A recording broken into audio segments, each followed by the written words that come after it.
So I kind of covered this partially in my last video, but I didn't realize the situation had developed so much to be basically meta shifting. We haven't seen this kind of gameplay resurgence since Baus pioneered his Scion into win strategy, which in turn caused every top laner and their dog to be running their teams down trying to emulate what Baus was doing, which is basically what we're seeing here as players try to copy Alois's Mundo. If you still don't get what I'm saying, here's Dantes to explain. Dante's flaming you right now? Why? Guys, I just need to see what we're all thinking. Alois is literally ruining solo queue. Every single game there's a Dr. Mundo fucking retard that just runs it down and ints because they don't know what the fuck they're doing on the champ. It's actually unreal. Problem? Just play better, man. Problem? Alois, you want to know what my problem is? Just play better. Alois! I'll show you what my problem is. Dr. Mundo, Tiny Tickler 69, 1 and 5. This game, I'm against one Pump Man, 1v9s. Alois, it is actually horrible. Yeah, look, he's gonna search up the low analytics. Look, Mundo pick rate. Dr. Mundo pick rate. He went from being locked in 3% of games to f***ing 8. And in Emerald, it's 10. Bro, legit tripled. I am so proud of all of you. That is fucking goated. So one key detail I want to fixate on here is that following the Alois cult picking up Mundo, his play rate has more than tripled. Previously, you'd see a Mundo in around 3% of games, which literally means you'd roughly see a Mundo 1 in every 33 games if the math is mathing. But with everyone trying Alois' strategy and champion, his pick rate has skyrocketed to over 3 times that at 10%, meaning you're more than likely to run into a Mundo 1 in 10 games now. And it's not just in top lane. Alois' strategy highlighted the strengths of the champion so well that he's being played in jungle and even AD carry. I literally have a Tristana under tower at 2 minutes, sir. Guys, seeing this? Look at how broken. Push, push, push. Showing guys the power of Dr. Mundo ADC. I got inspired by Alois, so I started locking this in.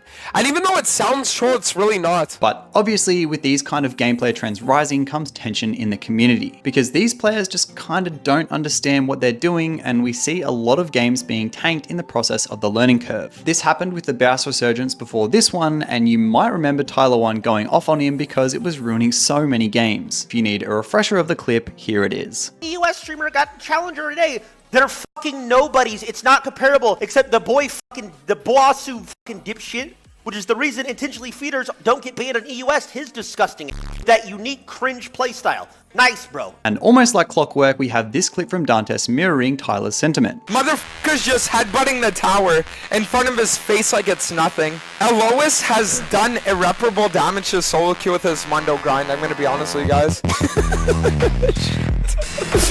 the f is that? Although Dantes isn't really serious, like he and Alois are friends, it does still highlight the pain a lot of players are feeling right now because, as I said before, there is now a Mundo appearing 1 in 10 games as opposed to 1 in 30 like only a couple of weeks ago. And on the flip side of the inting Mundos also comes the really fed Mundos from players that are actually doing it right. And to be honest, that looks like it's just about as unfun to play against as having the Mundos that are inting their ass off on your team. Alois even coached Drutut on how to do this strategy, and it wasn't long before he too, as a challenger player, was diving the fountain and 100 to zeroing people. Dude, you can dive her. Dive her in fountain. Okay. You dive her in fountain, by the way. And she's dead.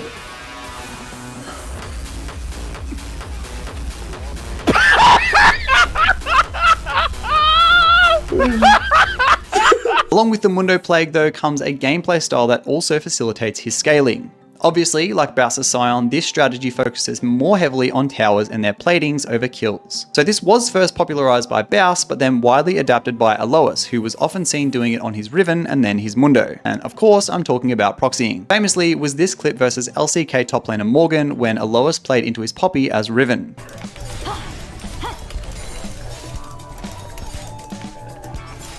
Run!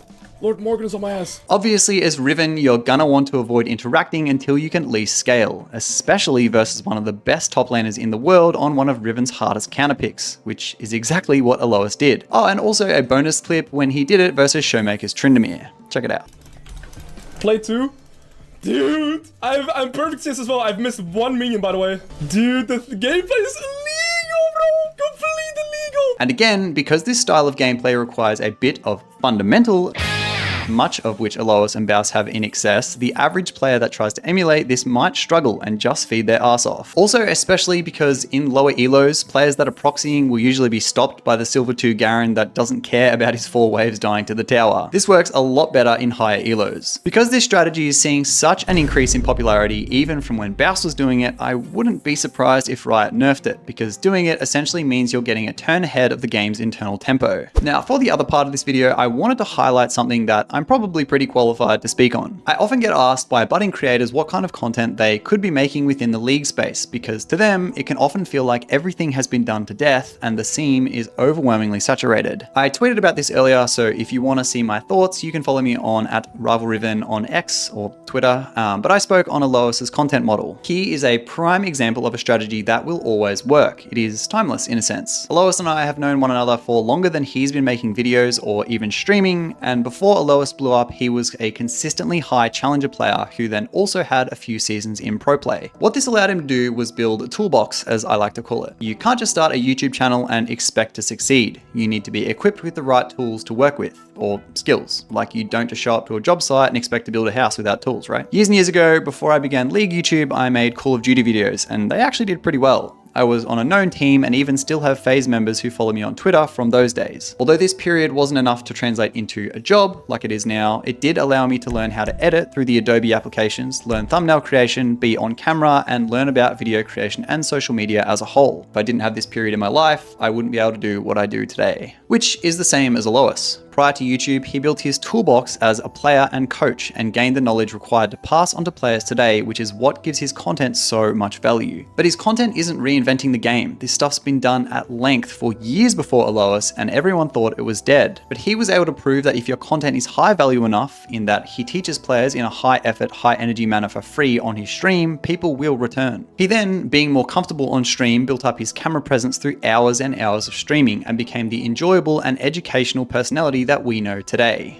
Again, adding to his toolbox through skill mastery and repetition. And honestly, this model can be replicated. While there are educational streamers for each role, there are few that are in the same tier as Alois. I often see people on Reddit asking things like, who is the Alois of support, for example, meaning there are niches left to be filled. And this doesn't have to just be for educational content. If you're good enough, people will tune in for mastery and outplays that only you can do on your champion. Like, that's what Zukil's whole identity is. He even opts to not play with Mike just so he can focus on performing at his best and the chill vibe his stream brings. He is known as the 0.01% of globally recognized players known for Yone gameplay. So if you want to make it in this space, get really, really good and follow the model of someone who has made it before you while sprinkling in your own identity. Or just find a niche and own it. I didn't really intend for this video to become a bit of a social media or YouTube lesson, but I wanted to speak on Alois' success because I see how much work he puts in and he's very deserving of it. But if you did learn something, a like on the video would go a huge way in getting it out to more people, and a subscription just proves to me how much you value this content. And to go one further, if you have any questions about YouTube or social media, I'll answer some in the comments down below. So please let me know. Anyway, that'll about do us for today. Thank you so much for watching, and I'll see you in another League video very, very soon.